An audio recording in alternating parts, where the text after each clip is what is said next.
دیں گے۔ اور پھر نوجوان پہنچا اپنے گھر میں، ہاتھ کا کشکول بنا کے اللہ کے سامنے پیش کر کے دعا کے 2 حصے درود شریف پڑھنا شروع کر دیا۔ چند دن گزرے، پھر اللہ کے نبی کی خدمت میں حاضر ہوئے اور فرمایا اللہ کے نبی جی پریشانیاں ختم، غم ختم، غربت ختم ہو گئی ہے۔ جناب محمد رسول اللہ صلی اللہ علیہ وسلم نے فرمایا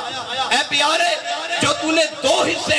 درود شریف کے لیے خاص کیے ہیں، تو تیسرا حصہ بھی میرے نام کے لیے خاص کر دے، درود شریف کے لیے خاص کر دے۔ اب پھر یہ نوجوان جاتا ہے اور گیا گھر، رات کے پھر پہر میں اٹھ کے دعا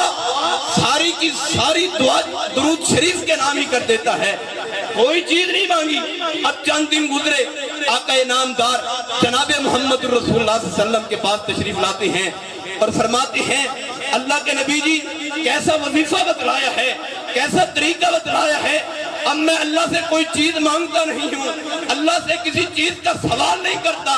بلکہ جو مجھے ضرورت ہوتی ہے اللہ تعالیٰ وہ خود ہی پوری فرما دیتے ہیں۔ وَتِلْكَ الْأَيَّامُ نُدَاوِلُهَا بَيْنَ النَّاسِ، تجھے اللہ تعالیٰ نے آنکھوں جیسی عظیم نعمت سے نوازا ہے، اللہ تعالیٰ نے زبان کی شرینی دی، زبان کے اندر بولنے کی طاقت رکھی ہے، پاؤں کے اندر چلنے کی طاقت رکھی ہے، تیرے سینے کے اندر قوت طاقت رکھی ہے،